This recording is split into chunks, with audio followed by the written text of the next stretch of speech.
everybody. It's Jamie Paxton with Little Blessings, Warrior Spotlight. We are so excited to be back tonight. We want to start by saying this is our first night back, and the weather's not cooperative, and we don't have, the best Wi-Fi here. So we're working with it. So just be patient with us through this crappy weather at the moment. But we're so excited. Glenn works for me, and she has, as she said tonight, like 72 hats that she wears. And so tonight she's like, hey, I can help produce that. So Rain is behind the scenes making it all happen for us. So thank you so much, and give Rain some love out on social media. So we're super excited to be back in the house tonight. Hopefully moving forward, this is going to be every week at 7:00. So you'll be able to tune in live, and then it'll go switch over to YouTube the following morning and be placed out on YouTube. So my guest with me today, what's your name? Kendall. My guest with me today is Kendall.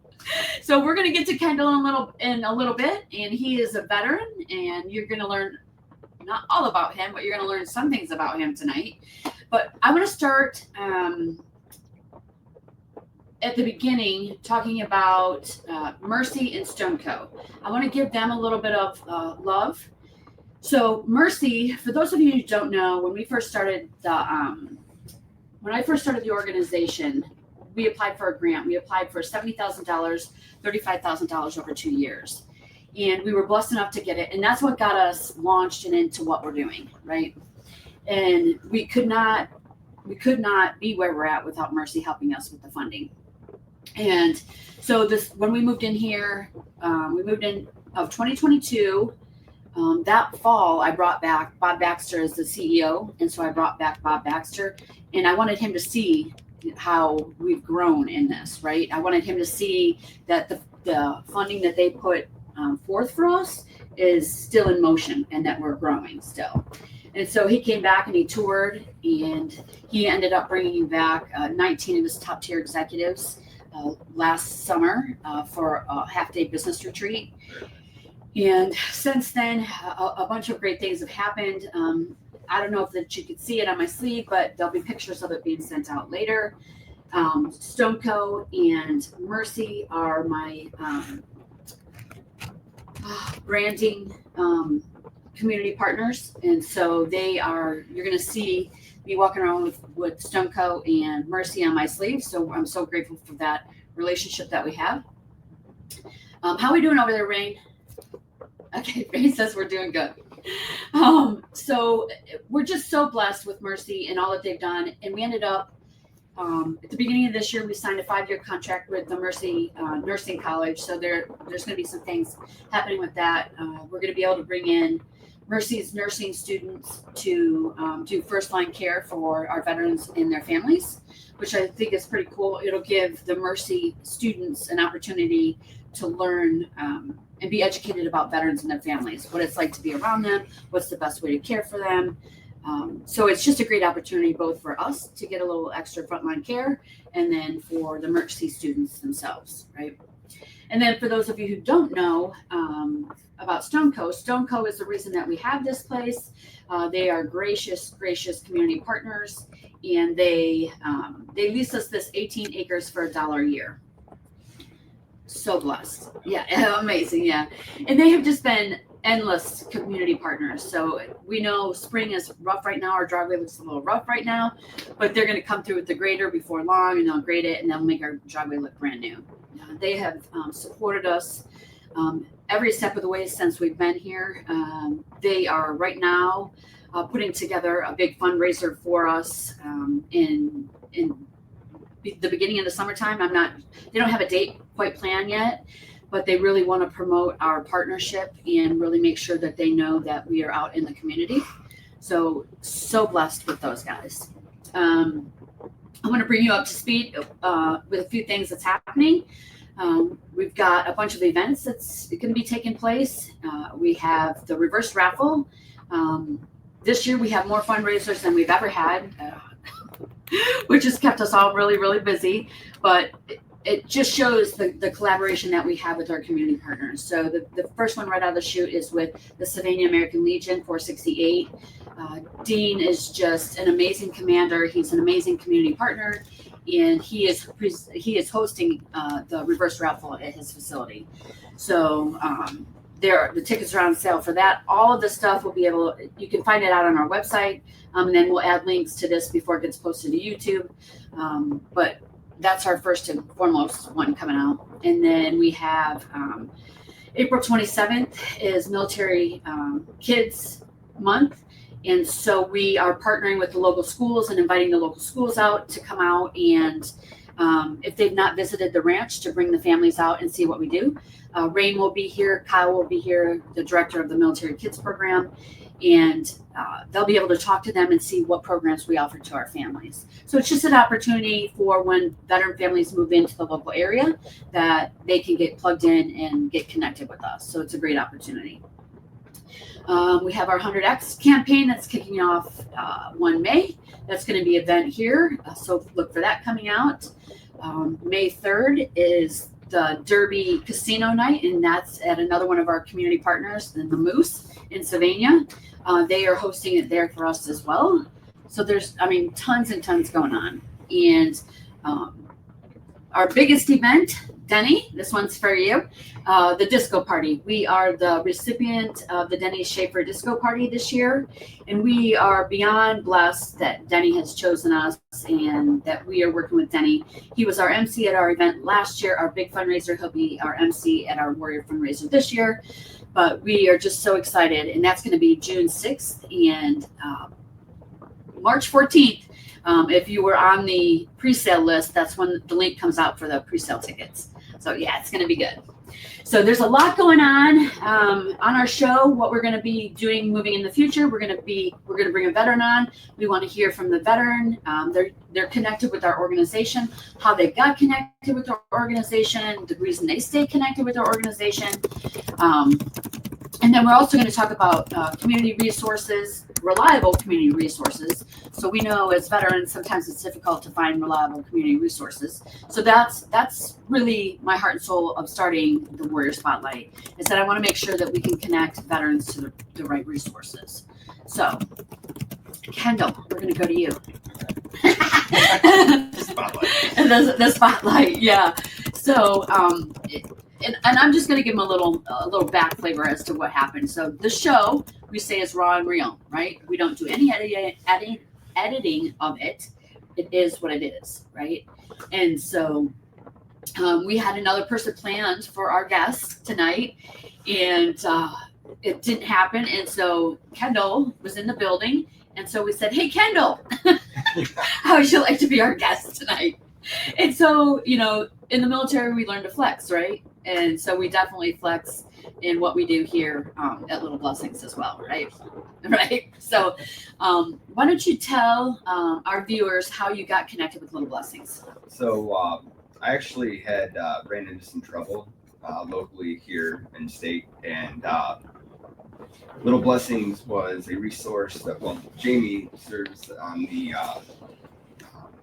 team for Veterans Court and is one of the mentors for the Veterans Court. She was not my mentor, but she had offered her place here, Little Blessings, as a spot to do community service and kind of have an avenue and out. And I kind of drug my tail a little bit, and then finally, I'd gotten out here and started to do some community service and fell in love with the place. And I'd seen what was going on, talked with some of the other veterans that were going through the program, and seen that it could really benefit myself. So I was able to start in end of October.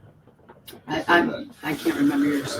I think middle towards the end of October, I started into my phase 1 with the program, and myself, I was kind of why I got in trouble. I was just reckless and kind of just all over the place, and I didn't really have any set mission, and I was going nuts. And there was times when I'd come out here and I was just all over the place, and Jamie was like, "Go grab a weed whacker and go outside and go to town. And and I want to intervene here, right? Yes. So when he was doing his volunteer service hours, right, he got a little behind, and so and he was traveling some distance, and so I said, hey, why don't you just crash on the couch and knock out a bunch of your community service hours? Yeah, there was right? there was 107 hours I needed within the course of a week, and it was weighing heavy on me. And yeah, Jamie had presented me the option, just hey, get your hours done if you'd like, come out and stay for whatever time it takes. And yeah, took up that offer, and it was that Friday I went in to go see my officer up at Veterans Court, and had the hours and just had this fulfillment in me that I had gotten, and especially being out here like that time, like I was. So out here what is the ranch? What kind of space does it provide for you when you're out, doing yard work or helping around the ranch? Okay, so it's honestly a sanctuary. I mean, pulling into off of Stearns Road, you get into the driveway and you just feel a sense of calm come over you, and there's always tasks to be done, but you work on yourself more than you even imagine, like just doing some of the small chores, or working on mowing the yard even. I mean, it's just there's that time, and it's such a wonderful and safe space that there's nothing else from the outside that's picking on you. You're just here in the moment and able to focus and work through some of your own issues, as well as be able to give hand to the property and the horses. So was it beneficial to you that you could be out in this 18-acre space, this open space, and yet gradually work into getting to know us, getting to know the people and the volunteers that come around here?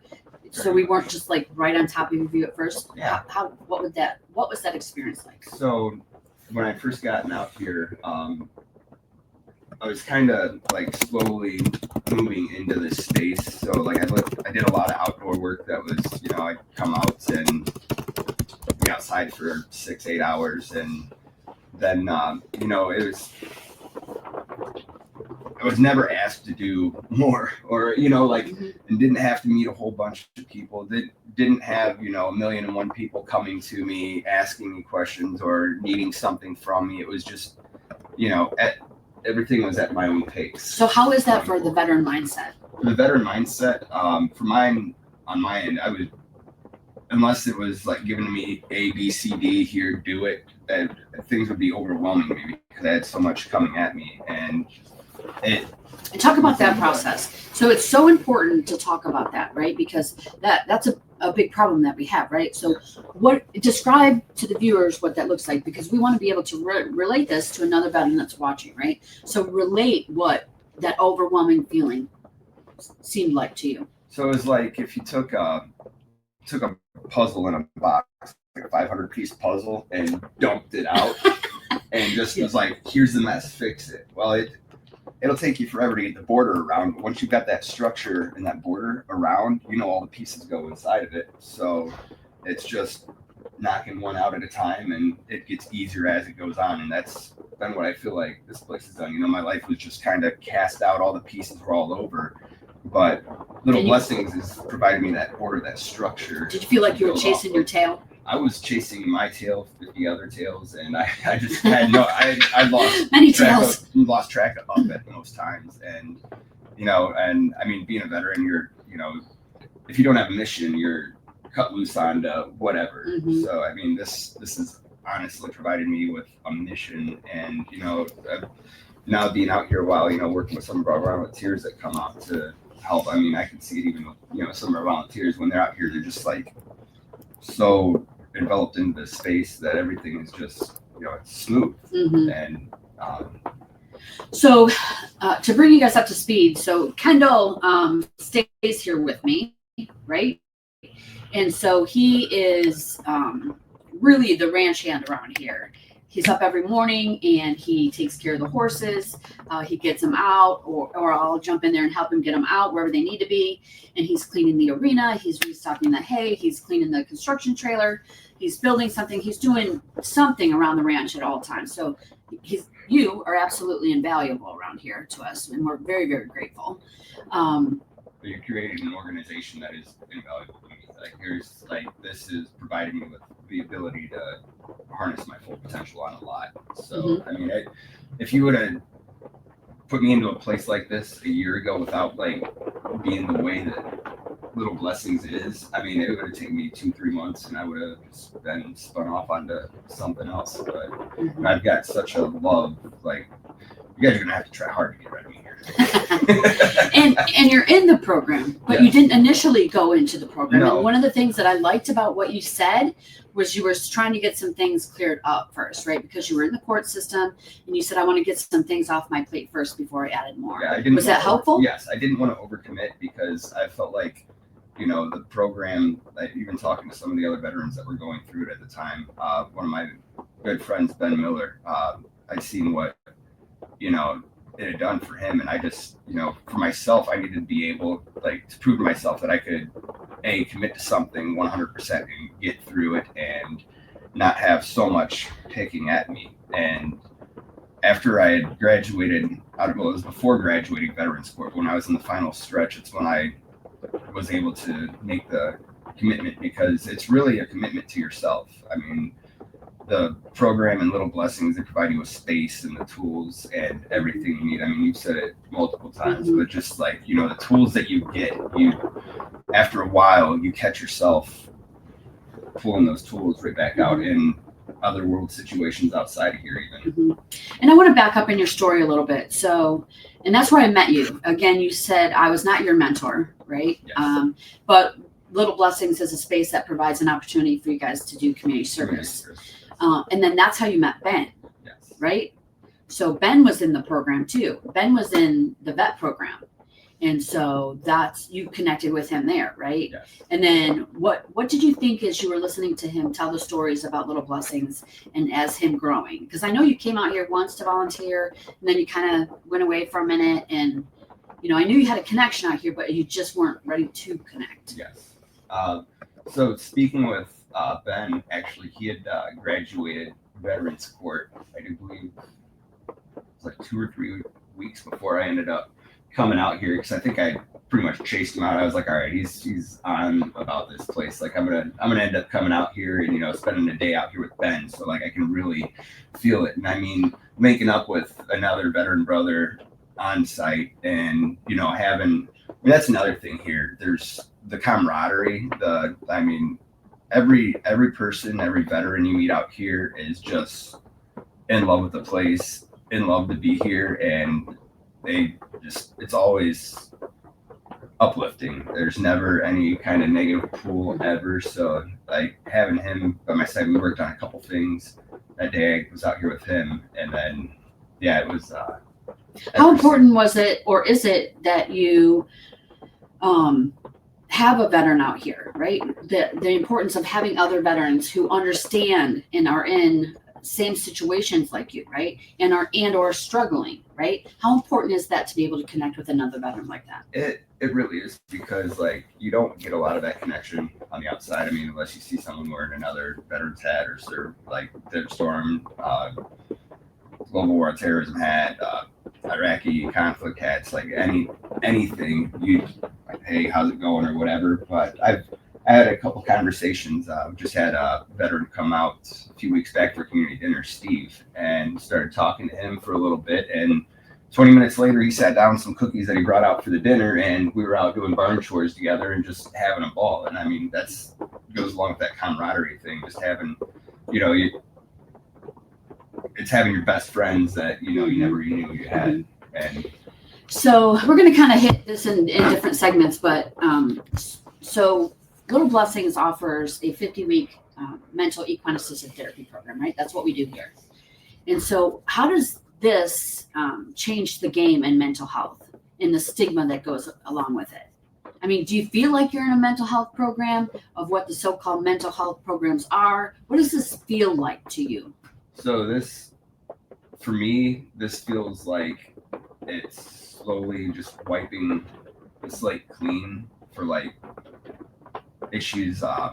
With my phase one, I was all over the place, a million miles an hour, and just gears would never stop turning. And like phase one slowed that down to where now my phase two, I don't have.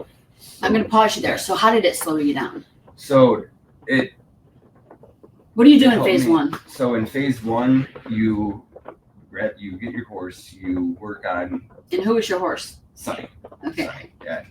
So he's a little pistol. And, he's a little teenage boy, pretty much. Right. And so I was just high speed and just everywhere, and he kind of was that same way, and he mimicked me. And like as working with him in phase one, it was getting me to slow down and get into the moment, and just working with him, and spending that time in the space with your horse. They show you things like I'd be more. Did you know any of this before you got here? here? I did not. So you're talking like you're an expert now. No.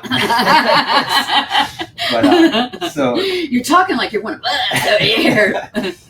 So yeah, working with in the beginning with him, I needed to be able to slow down to like get him to match me, and in doing that, it was teaching me like different things I could do to just be in the moment, just from grooming, brushing the horse to like spending that time talking with them. You're with a 1,500-pound, 1,200-pound animal, so you gotta be focused on what's at hand. What's it like grooming him? Spending time grooming him. So at first it's new, and it's very exciting because you're, like I said, standing next to a big animal, and they're very gassy. very gassy. So you gotta enjoy a little bit of that. Yeah. But and so even grooming them, you're spending that time in that space, and then after you spend your time grooming them, tacking them up, we rode for about 20 minutes, half hour, and then during that time, just in the ride, I believe you were out for my first couple rides, and you get onto the horse and you just take this calming breath and center yourself, and you can almost feel yourself sync with the horse on like an energetic level, and then you start the ride, and it's just peaceful, like you're floating. And it's even if just for that 30 minutes, you're set for that whole next week, because you're just got yourself back down to base. And then after that ride, you pull the saddle off and you re-groom again and spend that time. And I mean, I can remember a couple of the sessions in phase one to where I groomed and I was just antsy, and I'm like, all right, I need to get the session over. I gotta do this so I can go off to do other things. And after the ride, I started to groom. I was slow, and just everything was kind of set back in, so that just sets the tone perfectly. And going out of phase one, I still use some of those things, like I'm spoiled having the horses right outside the property, and stuff, whatever. But there's other tools, like just taking that breath, counting to 10, and just letting everything kind of melt for a minute just does wonders. And then so yeah, that was phase one, and then I'm towards the end of phase two now, but phase two has been really good with going through phase one. It slowed me down enough to where I can kind of focus on problems at hand. So Rain's actually my mental health professional for phase two, and there's been days where I've just been angry and don't know how to even take what's in here and try to talk about it. And we build it out in front of ourselves, and it helps you pick apart. If you can't get inside your head and figure out every little string that's being pulled on, you can build it out and lay it out in front of you and have that visualization. What is that like? So you know it in your head, but what is it like when you see it laid out there? So it takes a while to lay it out, because I've built things 3, 4, 5 times over, and then you also have the dynamic of the horse in the area with you. So I mean, the days where I've been just mad at the world, you know, the horses will stay kind of away a bit, but you know, they'll track me. And then, you know, after working through some of the things, I can see them come a little closer, and you know, like it's, you know, working through it. And the horses, like, I think it was you that told me that up like 6 or 9 foot away, a horse mimics your heart rate going up to it. Yeah. So yeah, you definitely tell, like, you know, I was calmed down a bit better after working through some issues, and it shows with the horses. So in phase 2, what are you learning? What are you learning about you in phase 2?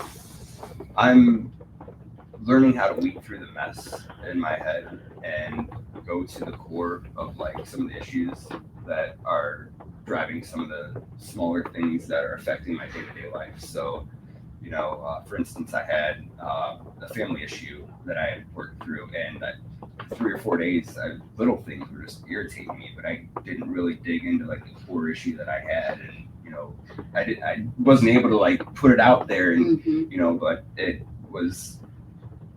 is teaching me how to lay out and not itemize, but kind of graph out, you know, the mental issues that are kind of wearing at me a bit, and, you know, tackle them without having them bleed over into my day-to-day, and kind of affect my functionality on certain stuff. So that's where you're at. You're in phase 2 right now. Yes. So let's talk about how you feel like being part of the projects here. So you just recently finished the bathroom upstairs, and it's beautiful. So you've had your hands in a lot of pots around here, doing a lot of building, right? Like, you know, if you look around us, the window edges, right? You've done that. And so what is that like, knowing that you're helping building this place?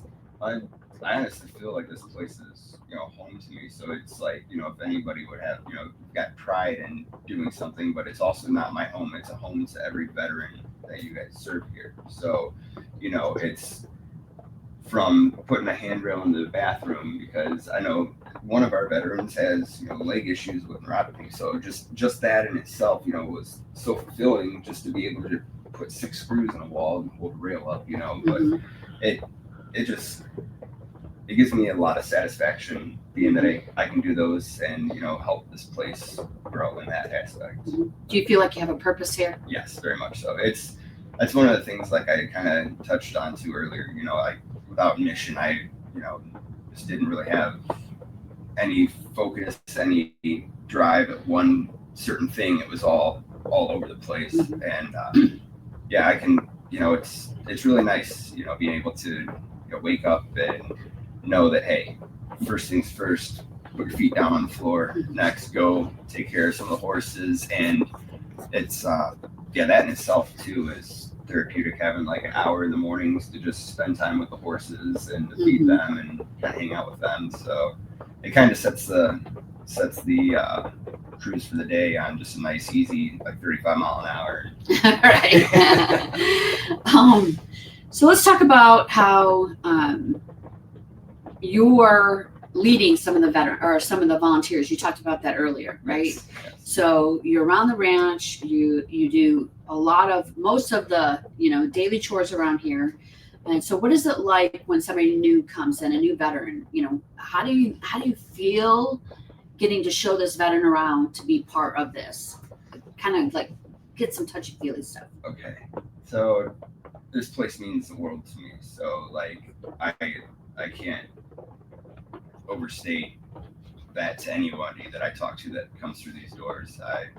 You know, the amount that it does, and I mean, you can hear from everybody, and honestly, until you experience it yourself, like I heard it from Ben, you know, like, yeah, I'll be out, but coming out and just fully and ingraining yourself into the space is just out of this world. And so I do work with some of the veterans that come out for some of the volunteer stuff. So I've never been one to really ever be like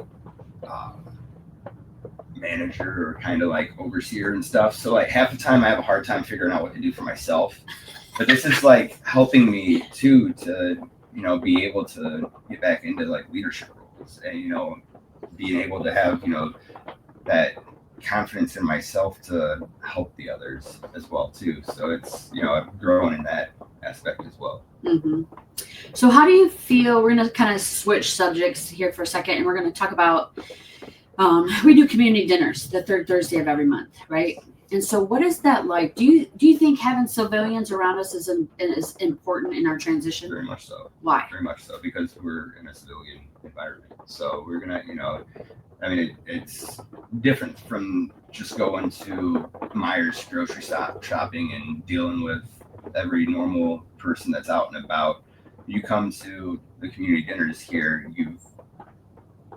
if a civilian's here, they want to be here and they want to be around the veterans. And normally it's either a family member or a community partner. And what does that mean to you, that civilians want to be here? It means a lot, because it shows that there's, not just support for, like thank you for your service or anything, but it's showing just them being here that they care about our mental health and our well-being to the point to where they want to interject themselves into us somehow, whether it be a donor or somebody that wants to. We had a couple community dinners back, had a realtor and the financial. We're going to have them on the show too. Awesome. Yeah. Awesome. Yeah, they came out to the community dinner and did a little speech and was, offering help for veterans that were first-time home buyers or looking to purchase new homes, and provided their resources for us, and just to know that there. I mean, let's share that Godwink story.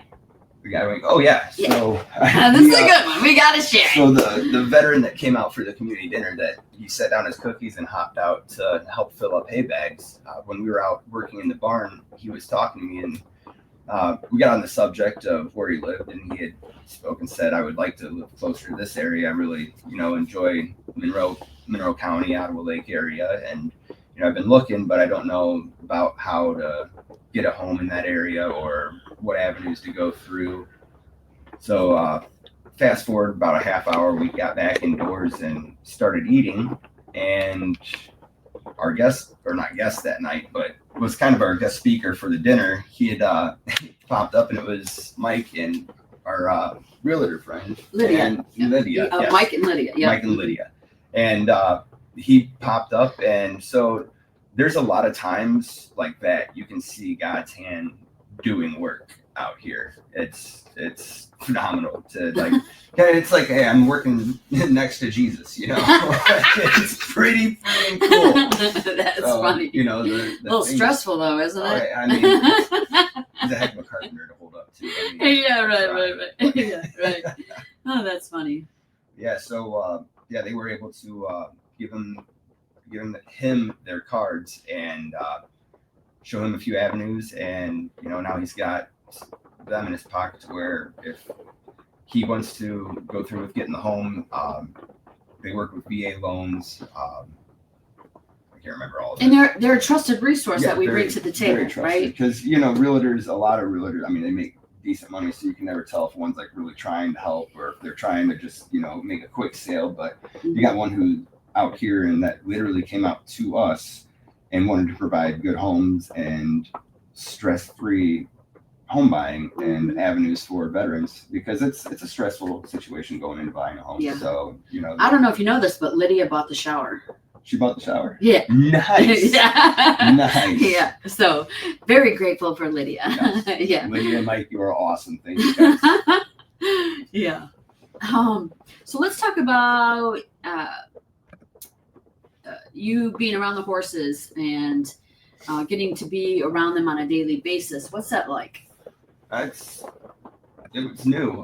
I grew up farming, but I never really been around horses too much. So it was, I had kind of this like carefree big animal mentality around them. But Maggie was the one to teach me how to really respect space around horses. And how does she do that? So she's our painted mare, and she's kind of got the "you don't approach me, I approach you" mentality. And do you know any veterans like that? Oh, just a couple. Okay. A couple. And don't interrupt her when she's sleeping. Don't interrupt her when she's eating, and don't look at her the wrong way, and you're good. So, but last fall I was like, hey, if I'm if I'm going to be, doing this mental work on myself, I got to, be able to check myself. And Maggie's kind of been my check. So like, if I want to know where I'm kind of at, I walk over by her, and if those ears go back, you got to go work on yourself a little bit, go figure out there's something in there, and Right.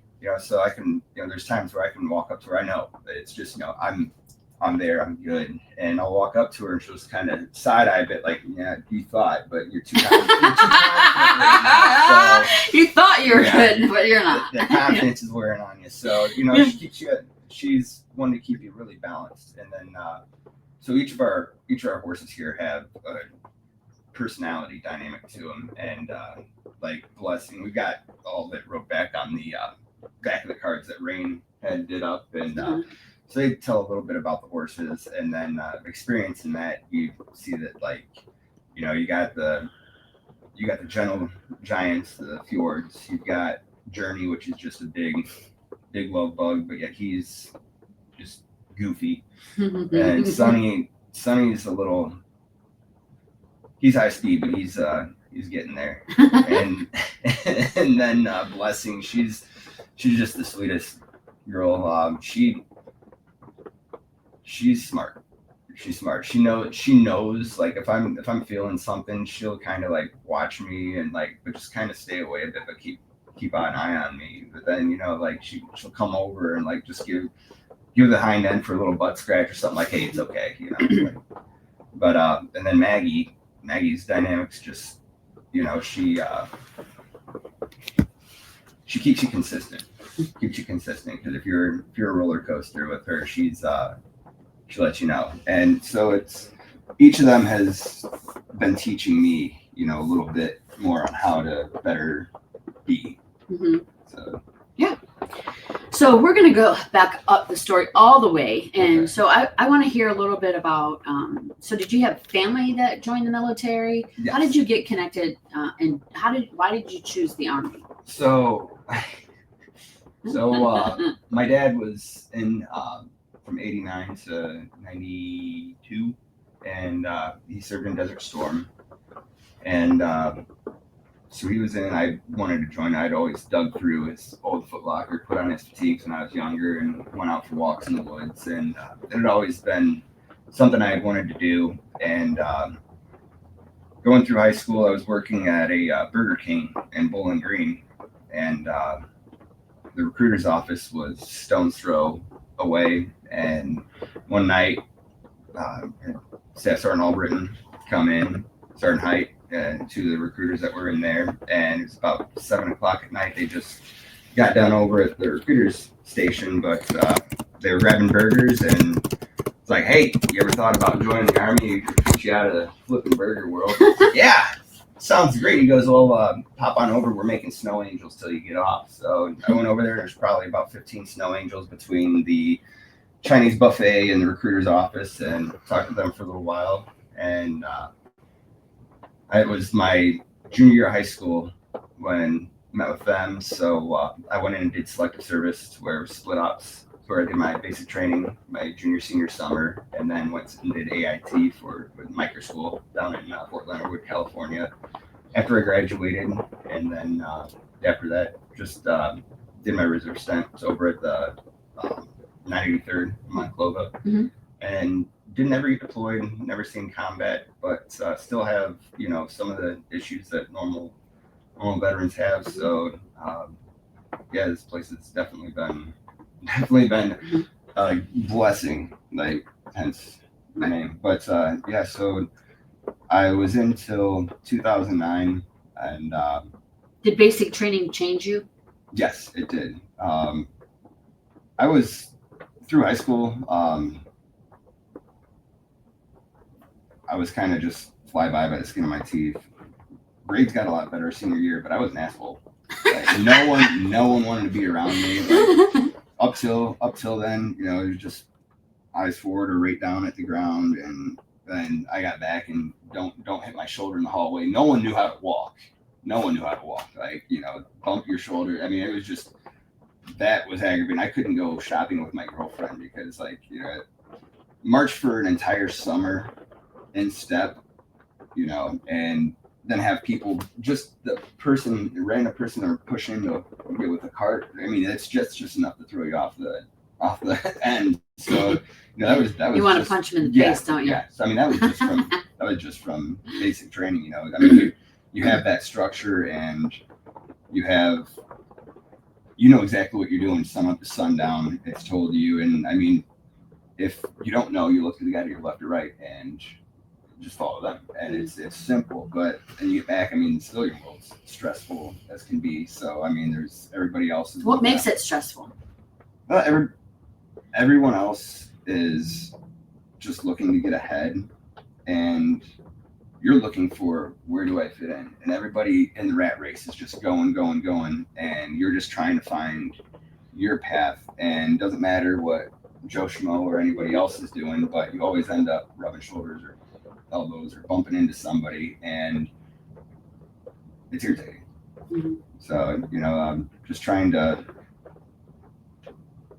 find the place, like trying to find purpose afterwards, because like I said, it's cut and dry exactly what you need to do when you're in, and then out there's no training manual or mm-hmm. much anything, just figure it out. Mm-hmm. And what is it like? And I know, like, I'm sitting here trying to think of the best way that I could describe it, but fitting in, right? So I don't want to put words in your mouth. So what is it like trying to fit in when you leave that structured environment? What does fitting in mean? Well, it's what are you searching for? Purpose, a mission. And it's, just trying to find, employment, relationships, and then, the common issues that follow with that, and trying to deal with them yourself. And normally, like, at least in my case, it led to just secluding and locking the doors up and not wanting to, interact with much anybody, and just socially and emotionally becoming dead. And, I just wrote that because it was safe. It's safe. If I'm emotionless, no one can pull on my emotions. If I'm not around anybody, no one can piss me off. Mm-hmm. So, it was turning into like a hermit and working, jobs where here and there, working for myself became like kind of the avenue, because most jobs I got into, it was either I can do a job better than somebody else, so I'd start doing their job, and then they piss me off. So I just be like, all right, screw it, you guys can do your job now, or so it's at least my experience. Have you heard some of those commonalities from some of the other veterans around here? A little bit, yes. Yeah, I'm sure you and Ben have lots of those conversations. Oh yeah. And it's funny too, because there's also the different dynamics of like veterans. Like Ben himself is very precise, and that level better be truly accurate. And I'm one of the ones that are like, if it's going to work and it's within tolerable range, it will work. I can't spend all day on this. So like working together with Ben, we're actually building on ourselves. I'm getting more of my attention to perfection back, but at the same time, Ben's learning how to just let things kind of ride and go. And it's been cool seeing, like, in the beginning, like we'd be working on a project and I'd just be like, you got to do this. I can't touch it. It's too much of this or that. And now we're working side by side on a bunch of the things, because it's like I'm learning a bit on how to keep things just right onto his specifications. And what's it like building friendships around here with people you didn't know a year ago? It's very simple, and everyone that's out here has got close to the same mentality. They are wanting to have better mental health, have a safe space that they can use, and just be able to grow in. And everybody is on a journey themselves. It's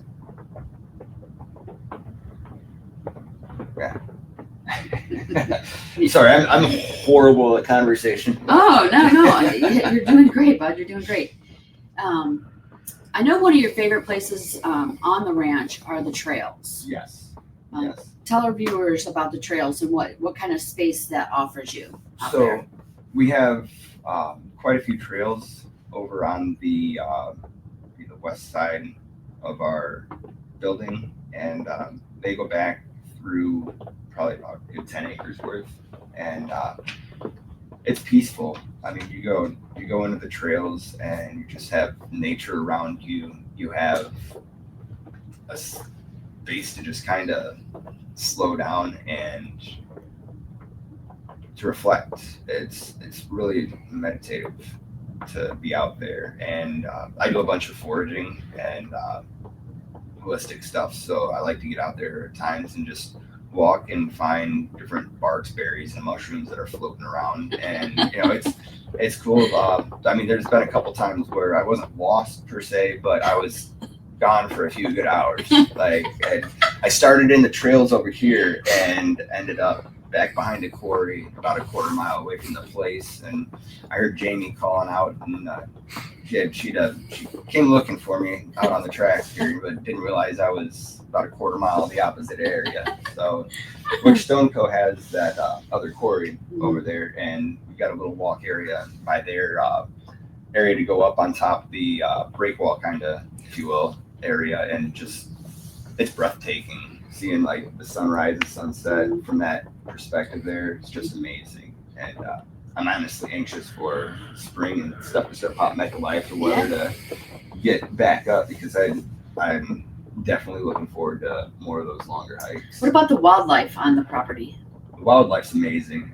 Just this evening I was filling up hay bags, and there's probably 15 to 20 here that were just circled around. We've got a fallen soldier memorial that is in the front of the property, and for the past 3 nights now, there's been a whole herd of deer that have came out walking stuff out of the construction trailer earlier. I seen a bald eagle. We've got a couple red-tailed foxes, a few big cats, not bobcats, but they're big. They eat good.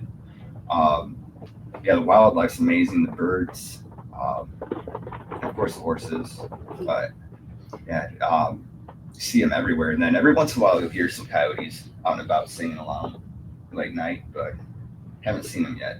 Yeah. Rabbits, squirrels, a couple of chipmunks in the trails back at the. And it's pretty awesome. It's just here, right? Yeah. We don't hunt them. We don't. Yeah, if you walk far enough into the trail, it's almost like you're in a scene for Snow White. Like, just the birds are singing at you. You're singing with them. It's Are you skipping? Maybe. Okay. I just gotta make sure I'm out of eyesight. But the trails are nice because they're wide, right? Yes. They're not these little, you can barely fit through the trails. They're these big, beautiful, well groomed, and you help groom and take care of those too. Yes, and I mean, it's large enough to where if you wanted to take your whole family out and go for a walk, I mean, you're not going to be tripping over sticks and stumps, and you got the area to enjoy a good walk. Or, I mean, if you got a chair or something like that, you're still able to. What about the tree of life that's out there in the middle? Okay, yes. So Bill Knight, another veteran that had went through the program, a friend of mine, he told me last year about a tree that's in the back of the trail, and I couldn't find it for a while, and then he drew me out a little map. So it is this massive, probably 4.5, 5 foot across at the base oak tree, and the way it sprawls out when you're underneath it looking up, it's overwhelming. Like, it's just amazing. And I had to give it a hug the first time I seen it. It was pretty awesome. I was like, oh, thank you so much for being here. It's in a perfect location, and it's just beautiful. And God just so happened to this rock right by it too, where you can sit on it and just enjoy it, and it's beautiful. And then I've got a bunch of berries and stuff back there that birds and squirrels are always eating on. So I mean, if you're taking a walk and you don't see wildlife, stop for 2 minutes and it'll come out to you, because like you said, we don't hunt out here, no trapping or anything. So the wildlife is actually comfortable to come up to you. So it's pretty cool. Yeah, it is pretty amazing. So if you were to recommend this place, what would you tell a veteran who is not necessarily wanting to go into the mental health program, what would you tell a veteran? What would you say to them to get them to come out to this space? I tell them that we've got a not only safe space but a sanctuary and just something that you can barely describe by words here, and it's so close that I mean, if you have the opportunity, I mean, 5 minutes to an hour. And there's no pressure here, right? Yeah, none. We actually had so there's a veteran, Harry. He's a 82-year-old paratrooper that was out, and he came out to take a tour one time. I walked around the property with him a bit, and he was actually able to come out and ask for help. He needed a ride along to go up to his appointment to sit with his dog, his service dog. So I done that with him a couple weeks back, and I just talked to him. I was like, hey, you know, you live. And you didn't know him. No, I had no idea who you. One of our volunteers got him connected to our organization, right? Yes. Mm-hmm. And so I was telling him on the ride back, like, hey, you know, instead of walking your dog around Toledo, if you'd like, you know, we've got the trails, we've got all this acreage, you know, you're more than welcome any time of day. It doesn't matter. You know, the gate's open, come on back. And, you know, even if it's just for an hour-long walk with the doggo, just to enjoy the space. And a couple days ago, we were looking out the window and seeing him out there and just brought the dog out to, you know, take a walk and enjoy the property. And I mean, that's another reason you're here is to, you know, any time of day, you know, a veteran can come out here and just use the space for whether. And he never came in, but that's not what it was about. No. It was just a space being provided for him and JoJo to be able to walk. And I mean, that's what you got this here for, is just, you know, like, it's like you told me, anytime you want to, just come on out. And, you know, back before I started staying out here. And we're serious about that here, aren't we? I've never felt more welcome anywhere. And I've got like that, like, always kind of ghosty feeling, you know. I mean, even at family functions and stuff, I'm like, I really don't want to be here. Here, I really want to be here because it's just, there's so much to enjoy, and just, it's so peaceful that, you know, that's what I try to tell other veterans. Like, this is a place where you come to the property and everything else in the world just seems to stop, and you're here, and, you know, you pull back out, and whether you spend 5 minutes to 5 hours here, you leave with a sense of peace. And you also just have that sense of enjoyment. You just thoroughly, I mean, I liken it to like being a kid going to like Cedar Point or something. You know, you spend all day, and then afterwards you're still thinking about it and just like, you know, in love. And that's leaving here, you know, you've got that same feeling, and I couldn't wait to get back after a while. And I'm sure it's, you know, like how it was with Harry, you know, like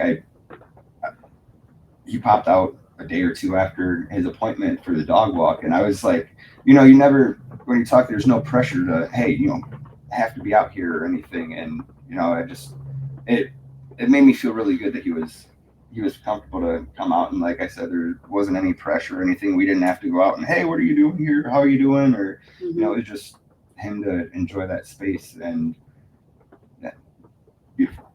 Yeah. So what has your mother said to you as far as the growth that she has seen in you? Because we have family that supports us in these journeys, right? And so in our life choices impact our families, not just us as veterans, right? And so your mom's been a big supporter of yours, helping you along the way. And so, you know, what are some things that she has said to you of things that she has seen in growth? So yeah, I'll rewind back before even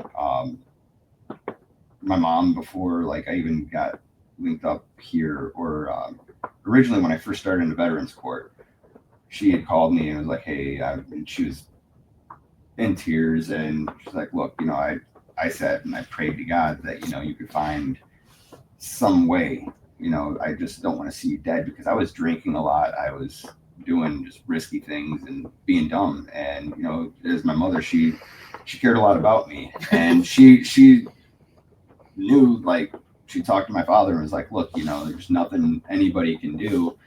It's up to God. And, so she had said some prayers and then called me and we talked for a little bit. And, I felt like crap, she was choked up, and like worried. Mm-hmm. And, that was one of the things going forward that, I wanted to be able to do was, not have her worry. And she doesn't worry anymore. Mm-hmm. There's, she's told me that she sees almost a 180 in the path I was on, because there wasn't a path. It was like a fork with 3 curls and, and what does she think of Little Blessings? She loves it. So like, she's like our whatever cookie lady.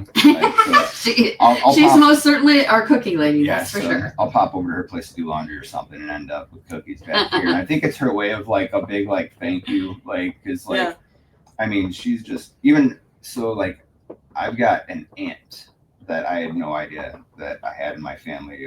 Brother in the service, he had gotten married and she was like, hey, you should do a DNA test and, find out both the parents were adopted, might as well find out, lineage or whatever, genealogy. And so we did that. And then about a year ago, met my dad's real family and my aunt just a year ago, like she seen how I was. And she came up to our last community dinner and was talking with me, Bill, and even Jamie a little bit. And she can just see, a complete turn on. And it's, your mom might be like, oh, you're doing so great and stuff. But at least my mom, she, like, you're great, as you're hiding a knife behind your back. But no, she, and for someone that, I had no idea who she was up till a year ago, and to see me kind of at that reckless path then to where I am now without any kind of back knowledge of me, she even says like, it's been something that's provided you peace, a mission, and giving you a sense of pride, because that's something I have now too. It's like I've got my pride back. I didn't do a lot right. Like and you've brought your family members out here to show them around. Yes. I actually have I have an autistic nephew who just barely says any words. Is tucked behind my sister's hip, like it just right on the back of her knee. If he could be there 24/7, he would be. And they came out for a visit, all my nieces, nephews, sisters, and everybody. It was a big crew. And him on the property was just amazing. Like I had never seen him. I mean, we had a farm that we had for a while until we ended up renting out the land and selling the farmhouse and stuff. But we always used to have our family gatherings there. And even there, he was just, like felt out of place. But here, he just lit up and he was running from animals to animals, pasture to pasture, and talkative and just, when I seen that, I was like, wow, that right there, like, kind of hit me. I was like, this isn't just, just for myself. This is, my whole family, like, and what was it like showing them around? It was amazing. Like, they fell in love with the place. They've got, like I said, a lot of nieces and nephews, so they just love having. We got multiple acres and just space for them to just run and play and go crazy. They love the little jungle gym stuff we got set up over here, sandbox.